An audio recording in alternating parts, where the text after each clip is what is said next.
gendong tas merahku di pundak. Selamat pagi semua, ku nantikan dirimu di depan kelasmu, menantikan kami. Guruku tersayang, guru tercinta, tanpamu apa jadinya aku tak bisa baca. Selamat siang Pak Edi. Kemarin kita bertemu di depan kantor itu, Pak Edi bilang mau melakukan latihan coaching gitu ya. Sebelum melakukan latihan itu Pak Edi, perlu diingat ya, kita dalam coaching itu ada 3 kompetensi inti. Yang pertama preference, terus mendengarkan aktif, kemudian memberikan pertanyaan yang berbobot seperti itu. Tidak lupa juga ada beberapa prinsip ya, ada kemitraan, ada proses kreatif, terus memaksimalkan potensi. Sudah siap ya Pak Edi.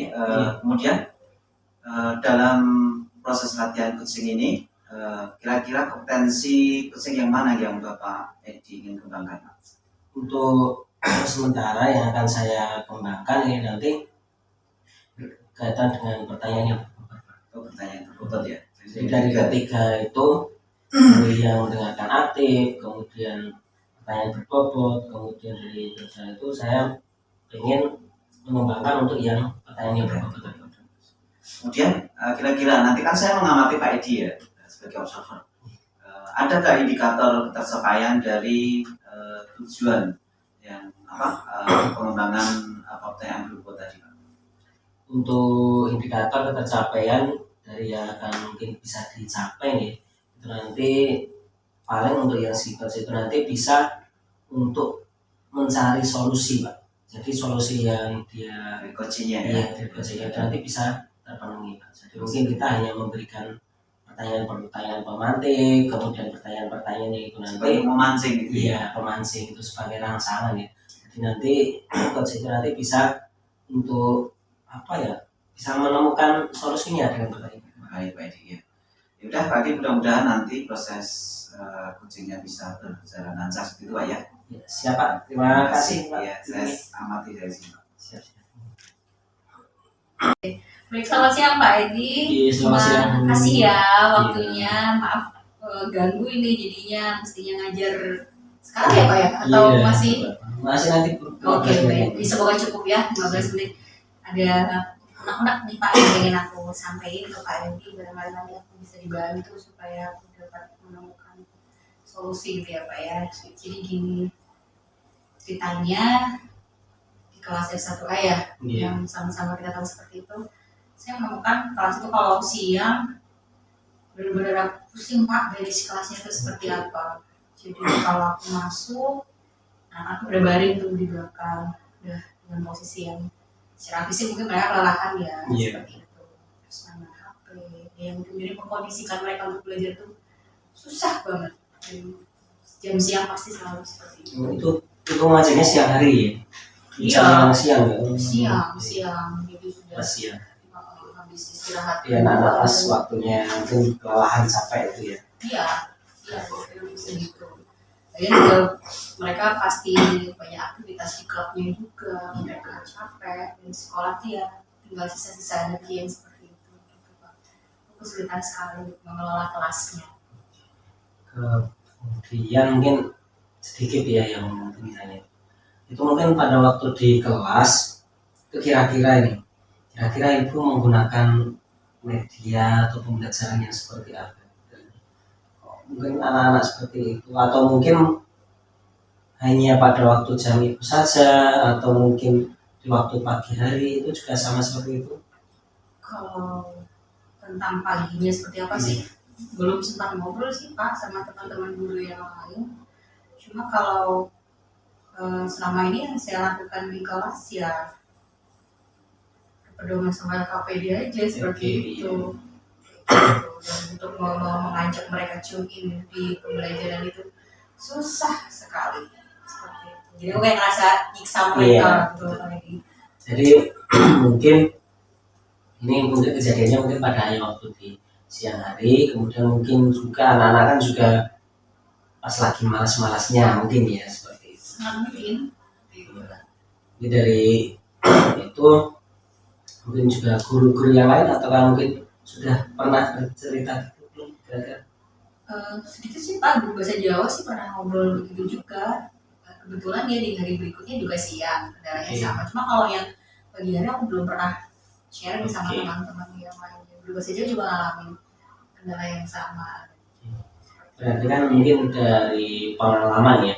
Tadi Bu Betty juga menyampaikan kalau yang guru bahasa Indonesia, bahasa Jawa ya, bahasa Jawa mungkin di siang hari juga melakukan hal yang sama. Kemudian di Bu Betty juga sama. Berarti kalau misalkan kita tarik garis lurus itu berarti bukan pada metodenya atau bukan pada mata pelajarannya ya, mungkin karena anak tidak suka dengan mata pelajarannya, itu berarti kan bukan.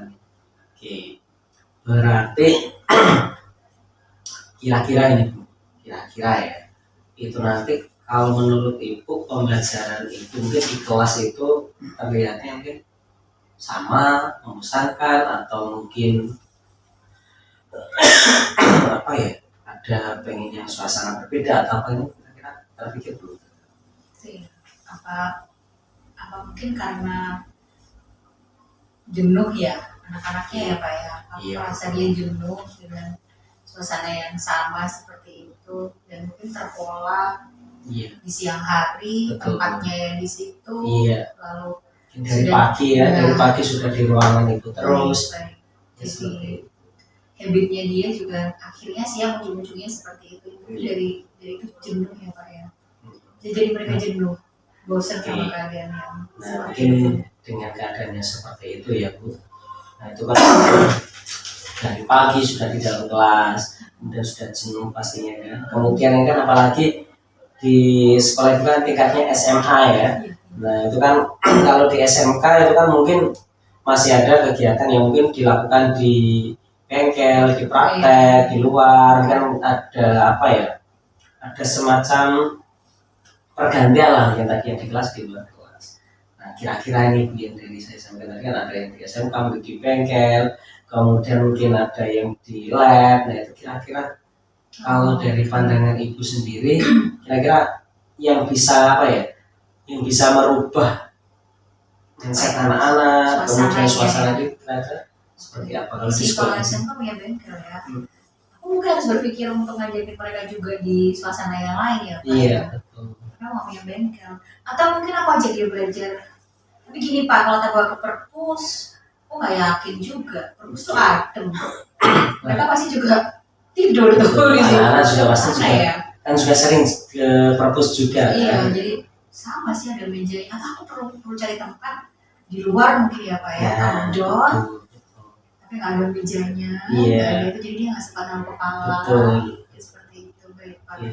Apalagi di SMA ini kan juga banyak tempat-tempat apa strategis, ini tadi saya juga keliling Bu. Itu banyak tempat-tempat strategis untuk yang apa ya, bisa digunakan pembelajaran seperti yang Ibu sampaikan tadi. Mungkin aku aja di luar kelas, di bawah pohon, kayak gitu ya Pak ya. Baik Pak, aku juga gitu nanti. Anak-anak mungkin jadi juga lebih apa, lebih senang, kemudian mungkin dari udaranya juga lebih enak.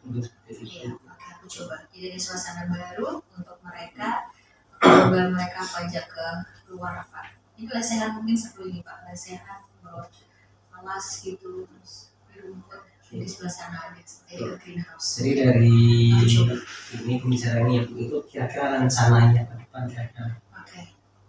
Berarti kan aku juga harus bikin setting yang sesuai dulu nih ya. Aku cari tempat yang pas untuk mereka, meskipun di luar juga tetap kenyamanan aku pikirkan, gitu ya Pak ya. Jangan sampai nanti mungkin anak-anak di luar malah kita cari tempat yang panas dan anak-anak malah kayak gimana. Iya, aku cari tempat yang nyaman, yang memungkinkan aku bisa belajar sama mereka. Nah, ini Pak, jadi kalau biasanya kan aku pakai papan tulis, pakai proyektor, maka aku harus menyiapkan media juga yang mestinya sesuai dengan setting. Kalau di luar seperti itu ya berarti aku nggak bisa nanti memanfaatkan papan tulis, nggak bisa pakai proyektor seperti itu. Mungkin aku menyiapkannya dengan LKPD atau game-game apa seperti itu ya. Oke, coba begitu Pak.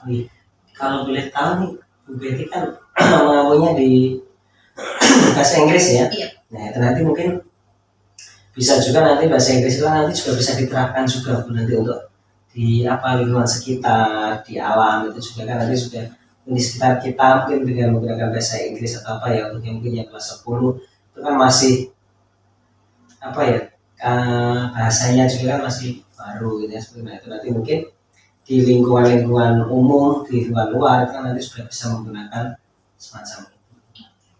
Coba nanti aku ajak mereka keluar jadi di outdoor gitu ya, belajar setting begitu nanti bisa memudahkan mereka berinteraksi juga dengan yang lain di sekolah. Oke.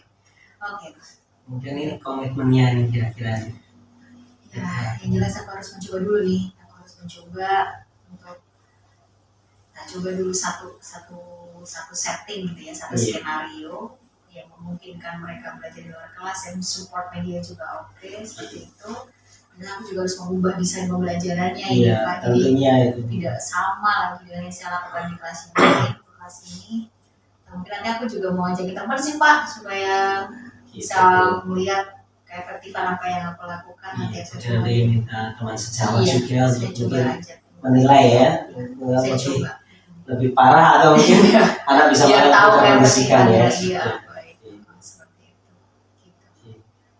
Yes, semoga nanti dengan apa ya pilihan Bu Betty tadi dengan mengajak siswa untuk belajar di luar ya, di outdoor kelas atau mungkin nanti di luar kelas, itu nanti bisa apa menjadi solusi yang terbaik.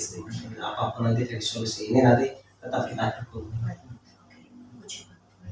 Terima kasih Pak Edi buat obrolannya kali ini, aku jadi dapat ide nih. Iya, siap. Tidak aku ada pencerahan lah besok mau ngapain anak itu supaya nggak lagi begitu apa ya gloomy di kelas di siang hari. Terima kasih. Iya. Maaf banget ya yang waktunya ini. Tapi besok kalau aku mau ngobrol lagi boleh ya. Yang jelas nanti misalkan ada masalah, mungkin ada nanti yang perlu dibicarakan itu nanti bisa kembali lagi ke sini. Oke siap. Oke. Makasih ya Pak Edi ya. Yuk silakan aku mau ngajar juga ini. Ya, dan lewat semua. Terima kasih. Ya. Nah, ya Pak Edi tadi sudah melakukan proses latihan coaching ya. Iya, alhamdulillah sudah ini tadi Pak dengan Bu Betty ya. Ya, saya sangat menyenangkan ya, sangat menyenangkan. Itu juga mendapat solusi dari masalah ini tadi. Kemudian ini Pak Edi, saya akan menanyakan. Tadi kan Bapak Edi ingin mengembangkan tentang apa kemudian pertanyaan berbobot ya. Iya, betul. Nah, tadi dalam proses coaching tadi kira-kira apa yang sudah Pak Edi bisa gali dari pertanyaan berbobot itu?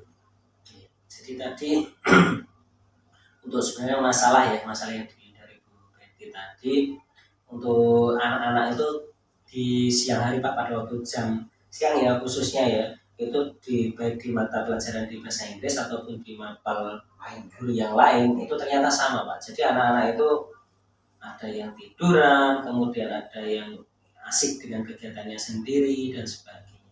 Kemudian tadi juga saya juga memberikan pertanyaan-pertanyaan mungkin pematik ya, atau pertanyaan perasaan. Ya. Nah, alhamdulillah dari pertanyaan-pertanyaan itu iya. Mungkin kelelahan mungkin. Iya, tadi pengen kelelahan, kemudian pengen apa tadi mencari suasana yang baru ya. Ya, Pak Adi, terima kasih. Kemudian tadi proses coaching yang dilakukan oleh Pak Edi sangat bagus sekali. Pak Edi bisa menggali dari masalahnya Bu Betty, kemudian menentukan rencana yang akan Bu Betty bisa melihat. Bu Betty bisa dari pertanyaan romantik Pak Edi, Bu Betty bisa membuat sebuah rencana untuk pembelajaran yang akan datang biar anak bisa lebih fokus, tidak tiduran lagi dan sebagainya. Jadi akan dibawa ke mungkin di luar kelas, mungkin nanti di kebun atau mungkin nanti yang mungkin terlihat nyaman ya. Jadi di outing jadi suasananya tidak di kelas melulu seperti itu ya betul. Jadi anak-anak mungkin merasa seger lah, fresh kembali ya sudah tidak mengalami. Dan yang terakhir Pak Edi, tadi kan selain pengembangan dengan memberikan time berbobot, kira-kira di next time untuk kegiatan coaching yang lain di lain waktu selanjutnya, kira-kira kompetensi apa lagi yang akan Bapak kembangkan? Mungkin saya ingin merubah ya atau mungkin mengembangkan untuk yang mendengarkan dengan aktif. Jadi mungkin saya ingin mendengarkan terlebih dahulu mungkin keluh kesahnya apa, kemudian nanti agar kita nanti juga bisa lebih meresapi Pak. Walaupun tadi Pak Edi sudah mendengarkan. Jadi keduanya tadi saya benar. Ya, seperti itu. Jadi dengan mendengarkan dan memberikan pertanyaan yang Pak. Karena untuk yang satu yang indikator yang ketiga atau kehadiran penuh itu menurut saya masih belum mampu Pak. Ya mudah-mudahan untuk next time ke depan kita bisa digali secara maksimal. Terima kasih Pak Edi untuk waktunya. Siap. Next time kalau Terima saya kasih. mungkin dijadikan konsultan kembali, saya juga bersedia. Siap, yang jelas kami intinya ya mohon bimbingannya juga Pak untuk menjadi pasien dengan Kita sama-sama sharing. Terima kasih Pak Edi. Assalamualaikum. Assalamualaikum.